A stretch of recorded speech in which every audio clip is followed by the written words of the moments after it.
ओम श्री विष्णुवे नमः। नमस्कार दोस्तों, आप सभी का स्वागत है हमारे यूट्यूब चैनल पावरफुल हिंदू धर्म में। अब तक हमने श्री आषाढ़ मास की कथा अध्याय 1 से लेकर कथा अध्याय 2 का रसपान किया है। अब हम आप सभी को श्री आषाढ़ मास की कथा अध्याय 3 का रसपान कराएंगे। अगर आप सभी हमारी वीडियो को पहले बार देख रहे हैं तो वीडियो को लाइक कीजिए, चैनल को सब्सक्राइब कीजिए, बेल आइकन को प्रेस कीजिए ताकि आने वाली वीडियो की नोटिफिकेशन आप सभी को मिलती रहे। आइए रसपान करते हैं कथा का। श्री व्यास जी के शिष्य परम बुद्धिमान लोमहर्षण जी ने एकांत में बैठे हुए अपने पुत्र उपश्रवा नामक सूत से कहा, बेटा तुम ऋषियों के आश्रमों पर जाओ और उनके पूछने पर संपूर्ण धर्मों का वर्णन करो। तुमने मुझसे जो संक्षेप में सुना है वह उन्हें विस्तार पूर्वक सुनाओ। मैंने महर्षि वेद व्यास जी के मुख से समस्त पुराणों का ज्ञान प्राप्त किया है और वह सब तुम्हें बता दिया है। अतः अब मुनियों के समक्ष तुम उसका विस्तार के साथ वर्णन करो। प्रयाग में कुछ महर्षियों ने जो उत्तम काल में उत्पन्न हुए थे साक्षात भगवान से प्रश्न किया था। वे यज्ञ करके योग्य हैं, किसी पावन प्रदेश को जानना चाहते थे। भगवान नारायण ही सबके हितैषी हैं। वे धर्म अनुष्ठान की इच्छा रखने वाले उनके महर्षियों के पूछने पर बोले, मुनिवरों, यह सामने जो चक्र दिखाई दे रहा है इसकी कहीं तुलना नहीं है। इसकी नाभि सुंदर और स्वरूप दिव्य है। यह सत्य की ओर जाने वाला है। इसकी गति सुंदर एवं कल्याणमयी है। तुम लोग सावधान होकर नियम पूर्वक इसके पीछे पीछे जाओ। तुम्हें अपने लिए हितकारी स्थान की प्राप्ति होगी। यह धर्ममय चक्र यहाँ से जा रहा है। जाते जाते जिस स्थान पर इसकी नेमी जीर्ण छीर्ण होकर गिर पड़े उसी को पूर्णमय प्रदेश समझना। उन सभी महर्षियों से ऐसा कहकर भगवान श्री नारायण अंतर्ध्यान हो गए और वह धर्म चक्र नौमिष अरण्य के गंगावर्त नामक स्थान पर गिरा। तब ऋषियों ने निमिष छिन्न होने के कारण उस स्थान का नाम नौमिष रखा और नौमिष अरण्य में दीर्घ काल तक चालू रहने वाले यज्ञों का अनुष्ठान आरंभ कर दिया। वहीं तुम भी जाओ और ऋषियों के पूछने पर उनके धर्म विषयक संयोग का निवारण करो। तदंतर ज्ञानी उग्रश्रवा पिता की आज्ञा मानकर उन मुनीश्वरों के पास गए तथा उनके चरण पकड़कर हाथ जोड़कर उन्होंने प्रणाम किया। सूत जी बड़े बुद्धिमान थे। उन्होंने अपनी नम्रता और प्रणाम आदि द्वारा महर्षियों को संतुष्ट किया। वे यज्ञ में भाग लेने वाले महर्षि भी सदस्यों सहित बहुत प्रसन्न हुए तथा सब ने एकत्रित होकर सूत जी का यथायोग्य आदर सत्कार किया।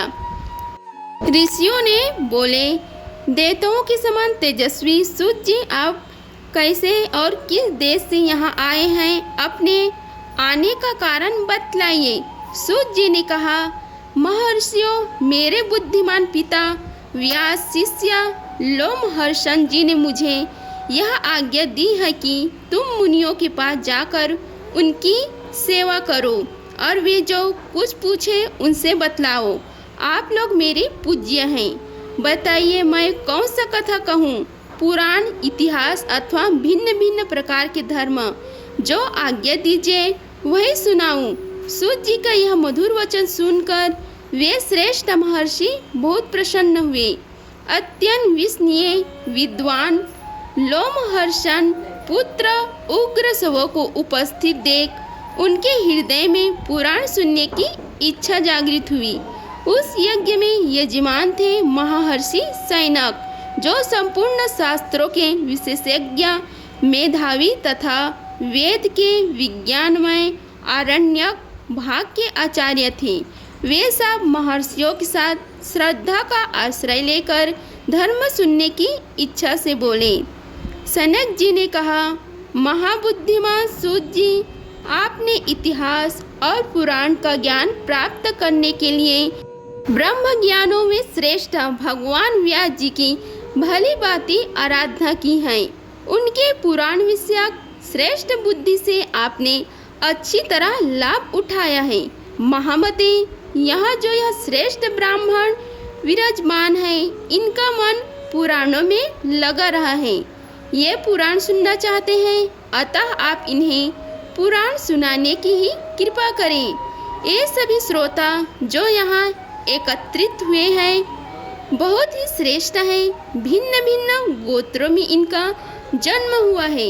ये वेदवादी ब्राह्मण अपने अपने वंश का पौराणिक वर्णन सुने। इस दीर्घकालीन यज्ञ के पूर्ण होने तक आप मुनियों को पुराण सुनाइए। महाप्रज्ञ, आप इन सब लोगों से पद्य पुराण की कथा कहिए।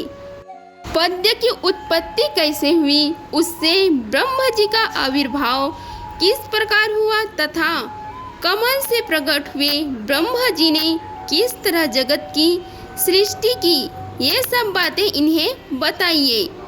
उनके इस प्रकार पूछने पर लोमहर्षण कुमार सूत जी ने सुंदर वाणी में सूक्ष्म अर्थ से भरा हुआ न्याय युक्त वचन कहा। महर्षियों, आप लोगों ने जो मुझे पुराण सुनने की आज्ञा दी है, इससे मुझे बड़ी प्रसन्नता हुई है। यह मुझ पर आपका महान अनुग्रह है। संपूर्ण धर्म को पालने में लगे रहने वाले पूर्णवेता विद्वानों ने जिनकी भली भांति व्यवस्था की है, उन पूर्णोक्त विषयों को मैंने जैसे सुना है उसी रूप में वह सब आपको सुनाऊंगा। तत्पुरुषों की दृष्टि में सूत जी, जगजाति का सनातन धर्म यही है कि वह देवताओं, ऋषियों तथा अमित तेजस्वी राजाओं की वंश परंपराओं को धारण करे, उसे याद रहे तथा इतिहास और पुराणों में जिन ब्रह्मवादी महात्माओं का वर्णन किया गया है उनकी स्तुति करें। क्योंकि जब वेन कुमार राजा पृथ्वी का यज्ञ हो रहा था, उस समय सूत और मगध ने पहले पहल उन महाराज की स्तुति ही की थी। उस स्तुति से संतुष्ट होकर महात्मा पृथु ने उन दोनों का वरदान दिया। वरदान में उन्होंने सूत जी को सूत नामक देश और मगध को मगध का राज्य प्रदान किया था। क्षत्रियों के वीर्य और ब्राह्मण के गर्भ से जिसका जन्म होता है वह सूत कहलाता है। ब्राह्मणों ने मुझे पुराण सुनने का अधिकार दिया है। आपने धर्म का विचार करके ही मुझसे पुराण की बातें पूछी हैं। इसलिए इस भूमंडल में जो सबसे उत्तम एवं ऋषियों द्वारा सम्मानित पद्य पुराण है, उसकी कथा आरंभ करता हूँ। श्री कृष्ण द्वैपायन व्यास जी साक्षात भगवान नारायण के स्वरूप हैं। वे ब्रह्मवादी, सर्वज्ञ, संपूर्ण लोकों में पूजित तथा अत्यंत तेजस्वी हैं। उन्हीं से प्रकट हुए पुराणों का मैंने अपने पिताजी के पास रहकर अध्ययन किया है। पुराण सब शास्त्रों में पहले से विद्यमान है। ब्रह्म जी ने कल्प के आदि में सबसे पहले पुराणों का ही स्मरण किया था। पुराण त्रिवर्ग अर्थात धर्म, अर्थ और काम के साधक एवं परम पवित्र हैं। उनकी रचना 100 करोड़ श्लोकों में हुई है। समय के अनुसार इतने बड़े पुराणों का श्रवण और पठन असंभव देखकर स्वयं भगवान उनका संक्षेप करने के लिए प्रत्येक द्वापर युग में व्यास रूप से अवतार लेते हैं और पुराणों को 18 भागों में बांटकर उन्हें 4 लाख श्लोकों में सीमित कर देते हैं। पुराणों का यह संक्षिप्त संस्करण ही इस भूमंडल में प्रकाशित होता है। देवलोक में आज भी 100 करोड़ श्लोकों का विस्तृत पुराण मौजूद है। अब मैं परम पवित्र पद्य पुराण का वर्णन आरंभ करता हूँ। उसमें 5 खंड और 55,000 श्लोक हैं। पद्य पुराण में सबसे पहले सृष्टि खंड है, उसके बाद भूमि खंड आता है, फिर स्वर्ग खंड और उसके पश्चात पाताल खंड है। तदंतर परम उत्तम उत्तर खंड का वर्णन आया है। इतना ही पद्य पुराण है। भगवान की नाभि से जो महान पद्य कमल प्रकट हुआ था जिससे इस जगत की उत्पत्ति हुई है। उसी के वृत्तांत का आश्रय लेकर यह पुराण प्रकट हुआ है, इसलिए इसे पद्य पुराण कहते हैं। यह पुराण स्वभाव से ही निर्मल है, उस पर भी इसमें श्री हरि विष्णु भगवान के महात्म्य का वर्णन होने से इसकी निर्मलता और भी बढ़ गई है। देवाधिदेव भगवान विष्णु ने पूर्व काल में ब्रह्म जी के प्रति जिसका उपदेश दिया था तथा ब्रह्म जी ने जिसे अपने पुत्र मरीचि को सुनाया था, वही यह पद्य पुराण है। ब्रह्म जी ने ही इसे इस जगत में प्रचलित किया है। अगर आप सभी को हमारी वीडियो पसंद आई होगी तो वीडियो को लाइक कीजिए, चैनल को सब्सक्राइब कीजिए और कमेंट बॉक्स में ओम नमो भगवते वासुदेवाय लिखिए। धन्यवाद। मिलते हैं अगले वीडियो में, तब तक के लिए जय श्री राधे कृष्णा।